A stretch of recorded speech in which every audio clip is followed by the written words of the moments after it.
Aloha mai kako, Michael Keolamau Tengan, the Urban Mage, enlivening the magic within. Welcome, welcome. Day 5 of our 21-day immersive experience, GL21, again about connecting to our calling and turning that calling into our career. So really focusing upon relationships, as we talked about previously on Monday's post, the relationship to ourself, being able then to translate that into our relationship to others, to those that we are in service to in the professional arena, and then those that we are in service with in our community aspects. And so really looking at this concept of connection, expression, service. Connection, expression, service.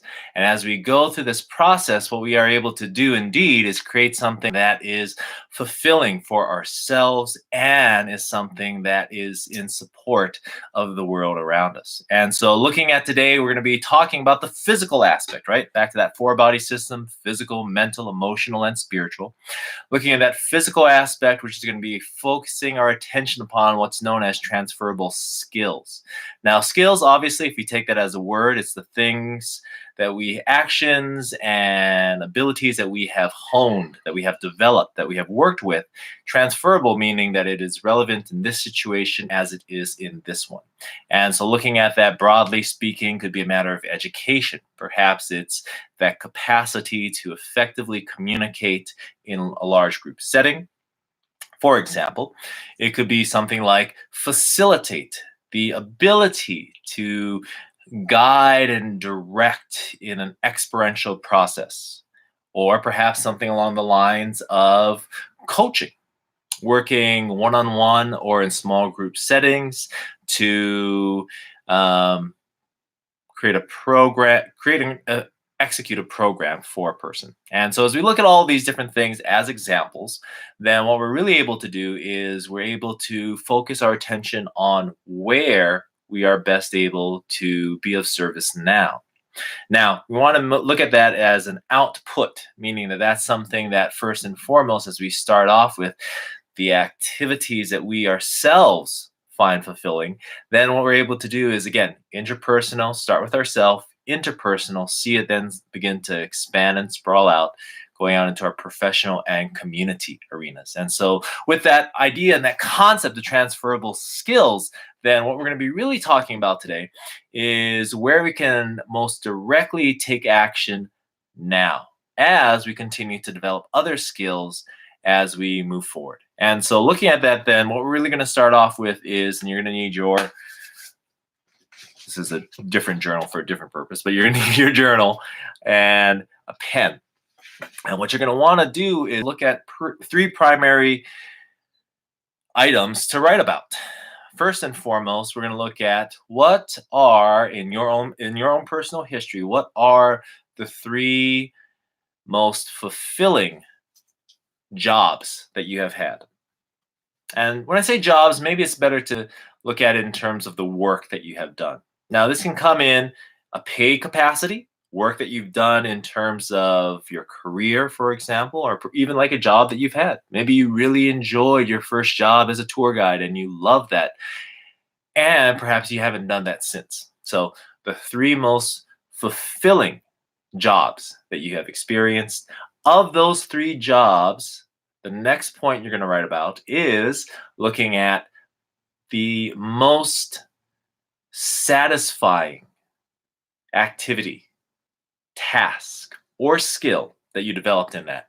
So first and foremost, the top 3 jobs or work experiences you've had, which can be paid, can be unpaid. So that could also be going one step back. It could be something that you volunteered to do, something you helped a friend out with. Perhaps you helped and worked at an expo once, and you found that to be really engaging and enlivening. And it could also be something that you just do personally, something that you do recreationally. So that's going to be that first part, again, taking one step back, is going to be looking at in the 3 most fulfilling work experiences that you've had. It can be paid, unpaid, and recreational.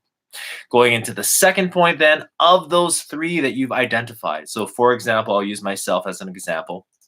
One of the most fulfilling work experiences that I've had was in Let's see, coaching for sure. Doing personal training. I love that. I loved being able to support people in terms of achieving their aspirations. Secondly, the whole wizard thing, I gotta say, is pretty awesome. And that's a pretty broad spectrum of things. However, the area that I most feel connected to is the teaching aspect. Facilitation. Maybe facilitation is a better way to say it. And let's see, lastly, doing community work right now and being able to work with and interface with community leaders, I'm finding really, really great. Being able to find the common ground, for example. And so, if those are my three areas, personal training, quantum wizardry, and community liaison, for example, then of those three, what is the area that I most find satisfying, that I most enjoy?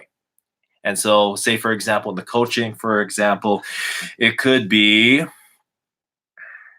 I really like the problem solving. Problem's not the best way to do it, but solution generation. Maybe that's a good way to say it. Seeing the big picture and being able to create different solutions in everyday life. So, macro level thinking with a little bit of solution generation. Concerning the wizardry piece, it's the facilitation for sure. Being able to work with someone or someones in terms of facilitating the process, the experiential piece of what it actually is, rather, in terms of an actual experience rather than what it is more intellectually. And with the community piece, it's two-part again. And I guess one of the things I can extrapolate from this is macro level thinking, because it's looking at all of the players on and connected in this social ecological system and working with influencing those factors. Now, first part again, then the three most enjoyable, or rather fulfilling, job experiences, work experiences you have had. Language is really important on this. I could do a whole another one in terms of the words that we use. Anyways, work experiences that we've had. Going into, of those three, for each of those three work experiences, what is the most enjoyable task, skill, or experience that you've had? Now, once you've identified that, then we go into the third piece. And now as we look at that, then we can look at the experiences that we've had, the skills that were developed or experienced in said work experience, and then taking a focus upon which of these are either process or people oriented. Process or people oriented. In this case, while most things are not binary, either or. In this case, just for simplicity, we're going to focus on that. It's going to be either process or people oriented. So, say for example, in working with the say for example the community liaison, for example, right, it is a little bit of both, right? The macro level piece is systems of change. That's a process. The capacity to work with people and be in relationship is a people aspect. So while it is obviously a little bit of both, I feel for myself that it's more a matter of people in this case, because what it actually does is me going out, speaking with people, doing presentations, talking about this, that, and the other, is that interface. Okay, so then that's more people oriented. Whereas the macro level and solution generation part for the coaching aspect is more process. See, so look at that from there. First and foremost, going into the top three most fulfilling experiences, work experiences that you have had. Secondly, identifying the most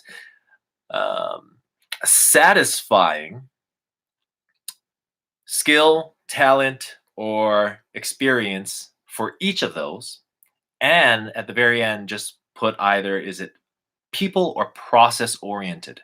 Now, what we'll have then after we've gone through this exercise is a better idea of areas that we can focus upon now in looking at transitioning into, unless you are already doing this work, which is terrific, and having a better idea, are we more process or are we more people oriented in how we are in and of service to others? Okay, so go ahead and go through this process, open up your journal. I'm going to lay it out in terms of the comments below. and then go ahead and post either here on YouTube or on the Facebook page and identify what that is for you.